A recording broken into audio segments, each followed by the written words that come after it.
क्या सांस लेने में होती है दिक्कत? क्या नाक से निकलता है पानी?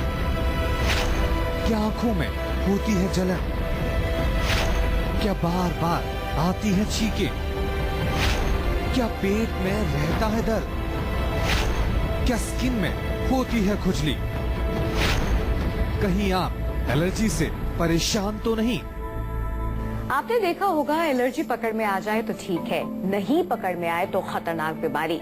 भाई साफ साफ शब्दों में कहा जाए, अगर आप समझे तो बुखार, सर्दी, जुकाम, इचिंग, गले में इन्फेक्शन हो या फिर और कोई ऐसी बीमारी हो जिससे आप जल्दी छुटकारा पाना चाहते हो लेकिन आपको छुटकारा नहीं मिल पा रहा है, ऐसे में हो सकता है कि आपको किसी चीज से एलर्जी हो गई है। तो कौन कौन सी ऐसी वजह है जो एलर्जी के लिए जिम्मेदार है, आइए जानते हैं। डॉक्टर साहब, ऐसे कौन से कारण हैं जिनकी वजह से एलर्जी हो जाती है? कौन कौन से ऐसे पॉइंट्स हैं जब हमें कोई भी बीमारी हो जाती है तो एटलीस्ट हम ये नोट कर सकते हैं कि शायद इस वजह से हुई है एलर्जी?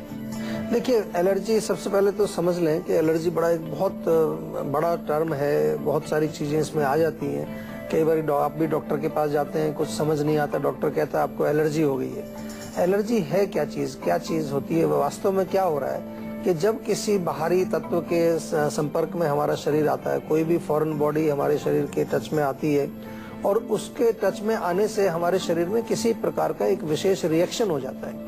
हमारा जो इम्यून सिस्टम है वो रिएक्ट करता है, बॉडी को डिफेंड करने के लिए वो एक्टिव हो जाता है और उस समय कई प्रकार के लक्षण हमारे शरीर में पैदा हो जाते हैं जिसको एलर्जी का नाम दे दिया जाता है। सबसे पहले समझना जरूरी है कि क्या होती क्या एलर्जी, ताकि आपको पता चले। हो सकता है आपको भी कोई एलर्जी हो रही हो और आप अभी तक जो बैठे हुए हैं परेशान है कि आपको पता ही नहीं चल रहा कि क्या बीमारी मुझे हो गई है। दूसरी चीज, अब क्यों होती है? फॉरेन बॉडीज के वजह से होती है। एक्सटर्नल कोई चीज आपके संपर्क में आए, कुछ भी हो सकता है। कुछ लोगों को धुएं से हो जाती है, कुछ लोगों को पेंट से हो जाती है, कुछ लोगों को जब फसल कटती है, गेहूं कटता है, जो उस समय जो धूल मिट्टी उड़ती है, या कभी स्प्रिंग के टाइम में जो है जब फूल खिलते हैं, परागगण जब आते हैं, पोलन जो होते हैं, उससे हो जाती है। किसी किसी को मैंने देखा है कि खाने पीने से भी एलर्जी होती है, फूड एलर्जी उसको बोलते हैं। कुछ लोग दूध नहीं पी सकते, दूध पीने से उनको जो एलर्जी हो जाती है। कुछ को सूरज से भी एलर्जी हो जाती है, जैसे ही धूप में जाते हैं तो स्किन में खुजली वगैरह होने लगती है। तो कारण एक्सटर्नल है, बाहरी है, लेकिन समझना हमें ये है कि क्यों हो जाती है, क्यों हमारा सिस्टम वो रिएक्ट कर रहा है, ये बहुत जरूरी है। इस पर ध्यान नहीं देते हम लोग। अक्सर हम ये कर लेते हैं कि भाई मुझे फलां चीज से एलर्जी है तो मैं ये चीज नहीं खाऊंगा। इससे काम नहीं चलता हमारा। हमें देखना ये कि ये फलां चीज मैं खाऊं या फलां चीज के संपर्क में मेरा शरीर जब आता है तो ऐसा मेरे बॉडी के अंदर क्या चीज कमी है, क्या चीज खराब है, कौन सी चीज विकृत है, कौन से दोष का इम्बैलेंस है जिससे कि मेरे शरीर में ये रिएक्शन आता है, उसको ठीक करना जरूरी है।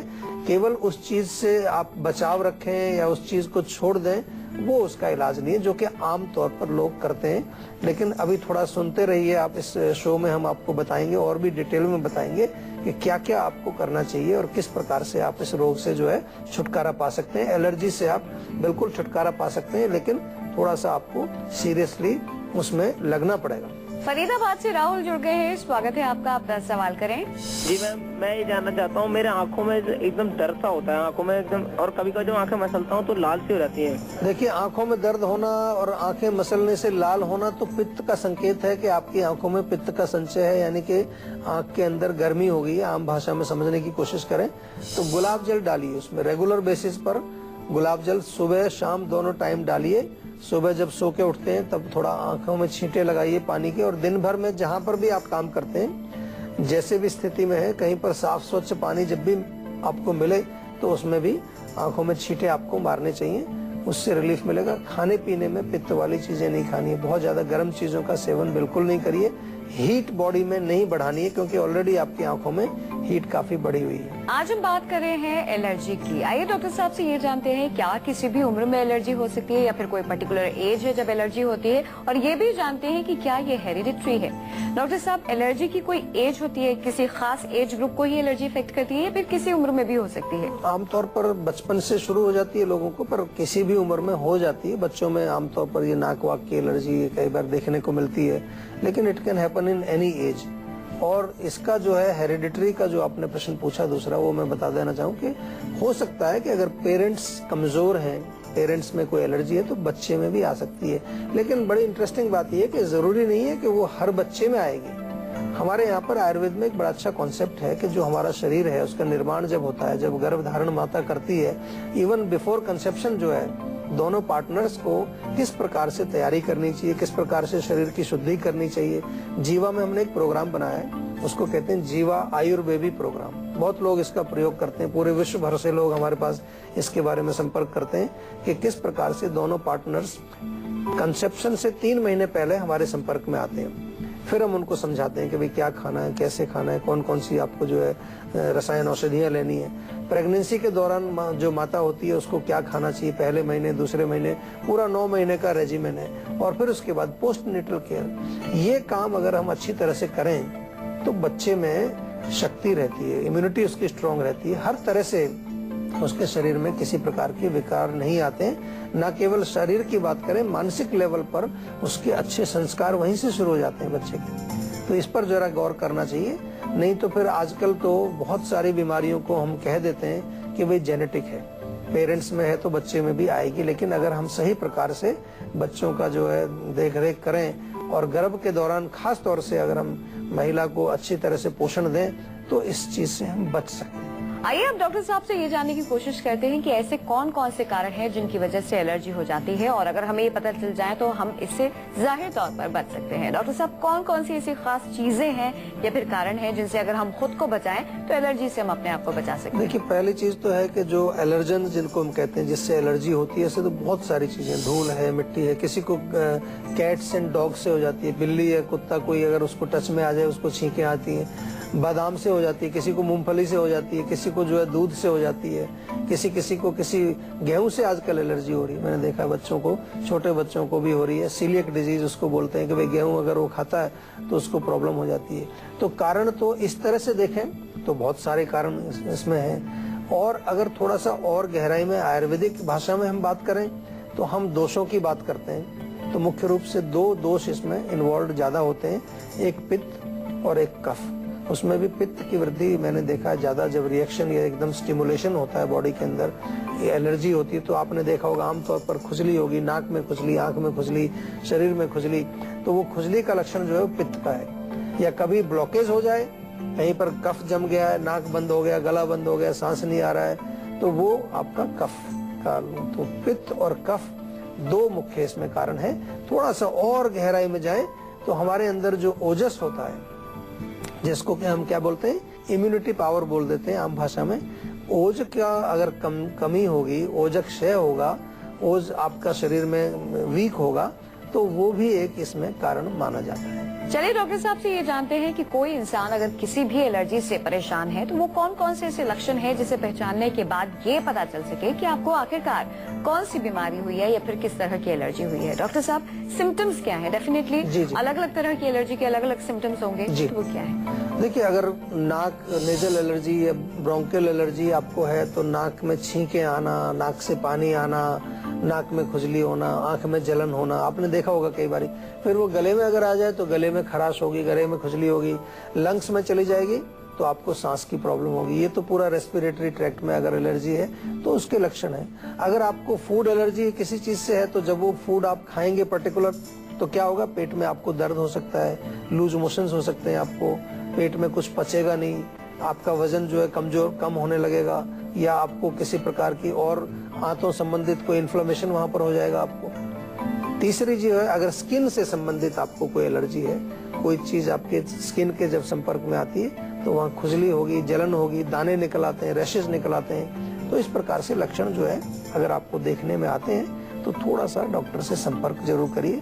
घबराने की कोई बात नहीं, मैंने शुरू में बोला था, आयुर्वेद में तो कम से कम हमारे पास बहुत पेशेंट आते हैं, हजारों की मात्रा में पेशेंट हमारे पास आते हैं एलर्जी, जो कि कई सालों से दुखी हैं बेचारे, वो आयुर्वेद में आके ठीक होते हैं। क्यों होते हैं शायद आप भी समझ गए होंगे, क्योंकि हमने आपको थोड़ा सा विश्लेषण बताया, 3 चीजें आपको बताई, पित्त, कफ और ओज। वहां तक कोई नहीं जाता है।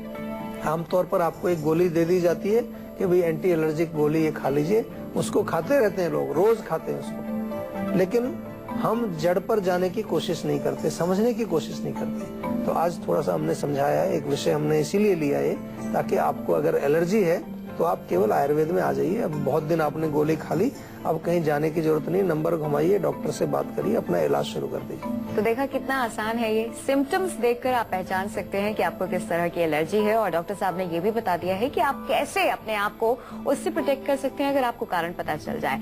इसी के साथ बारी आ गई है आज की संजीवनी की। आइए डॉक्टर चौहान से जानते हैं कि एलर्जी से बचने के लिए क्या है आज की संजीवनी। तो डॉक्टर साहब, क्या है आज की संजीवनी? देखिए, जैसा मैंने कहा कि सबसे पहले आपको पित्त और कफ दो चीजों का ध्यान रखना है। पित्तवर्धक भोजन न खाएं, गर्म तासीर वाली चीजें न खाएं। कफवर्धक भोजन भी ज्यादा, जो बलगम बनाने वाली चीजें हैं, बहुत ज्यादा हैवी हैं, गरिष्ठ भोजन, उसका सेवन भी नहीं करना चाहिए आप। दूसरी चीज आपको ये समझना है कि कौन से सिस्टम में आपको प्रॉब्लम है, उस सिस्टम के अनुसार उसकी चिकित्सा, उसके नुस्खे उसके अनुसार ही आपको दिए जाएंगे। अगर नाक में एलर्जी है, गले में एलर्जी है, तो हो सकता है मैं कहूँ कि भाई सौंठ का पाउडर बना लीजिए आप, और सौंठ का पाउडर आधा चम्मच सुबह, आधा चम्मच शाम आप लेते रहिए। अगर आपको जो है जलन ज्यादा है, पित्त ज्यादा, तो मैं हो सकता है कहूँ कि आप गुलाब जल आंखों में डालिए, या आप कुछ ठंडी चीजें लीजिए। एक सिंपल, एक नॉर्मल चीज जो है, जिसको हम कहते हैं डिटॉक्सिफिकेशन, टॉक्सिन्स को बॉडी से बाहर निकालना है, तो सबसे सिंपल चीज है त्रिफला चूर्ण। किसी भी प्रकार की एलर्जी बॉडी में हो, त्रिफला चूर्ण आप रात को 1 चम्मच जरूर खाएं, उससे कुछ थोड़ा थोड़ा फायदा आपको होना शुरू होगा। हमने ओजस की बात की, हमने इम्यूनिटी की बात की, तो च्यवनप्राश मंगा लीजिए आज ही हमारे यहाँ से, और च्यवनप्राश का सेवन आप नियमित रूप से करिए 1-1 चम्मच। उससे शारीरिक शक्ति, विशेष तौर पर आपके रेस्पिरेटरी सिस्टम की, यानी कि पूरे बॉडी की ही जो है आपकी इम्यूनिटी उससे बढ़ती है। बहुत अच्छा टॉनिक है, उसका सेवन करिए। और सबसे इम्पोर्टेंट चीज जो है कि कुछ अपने जीवन में नियमित रूप से आप कुछ अपना दिनचर्या, सोने का टाइम, खाने का टाइम, खाने की मात्रा, अपनी प्रकृति, ये इतना ज्ञान हम आपको देते हैं रोज रोज। अपनी प्रकृति को समझें, उसके अनुसार भोजन करें, मात्रा अनुसार भोजन करें, समय अनुसार भोजन करें, ये बहुत आवश्यक है। ऋतु के अनुसार भोजन करना चाहिए। ये चीजें अगर हम करने लगे तो बहुत सारी प्रॉब्लम्स हमारी सॉल्व हो जाएंगी। आप स्वस्थ भी रहेंगे, आपका पैसा भी बचेगा, और बिना मतलब कि आपको टेंशन भी नहीं होगी। चलिए डॉक्टर साहब से अब ये जानते हैं कि क्या क्या है सावधानियां और क्या क्या है परहेज। डॉक्टर साहब, एलर्जी को लेकर कौन कौन सी सावधानियां और परहेज हैं? देखिए, सबसे सिंपल एक साधारण सा परहेज यही है कि जो भी आप सेवन करते हैं वो आपके शरीर में जाकर के दो चीज में वो परिवर्तित होता है। एक आपके शरीर की शक्ति को बनाता है, जिसको हम इम्यूनिटी, ओज जो भी कहें, धातु कहें। दूसरा, अगर वो पचेगा नहीं तो वो बॉडी के अंदर आम बनाएगा, टॉक्सिन्स बनाएगा, और वो आम जो है वो काम तमाम करेगा ही करेगा। आपका कहीं भी जाएगा वहीं काम तमाम करेगा। तो इसलिए क्या करना है, पौष्टिक तो खाना है आपको, धातुवर्धक खाना है, ओजवर्धक भोजन, लेकिन वो सुपाच्य होना चाहिए। यही मूल मंत्र है, पचना चाहिए। जो भी खाएं वो पच जाना चाहिए आराम से। और जैसा कि मैंने पित्त का जिक्र किया, पित्तवर्धक भोजन ज्यादा ना खाएं, बहुत ज्यादा तीखी चीजें, चटनी वटनी, इमली अमचूर, ये ना खाएं। और एलर्जी का इलाज आयुर्वेदिक दवाइयों से आप करें।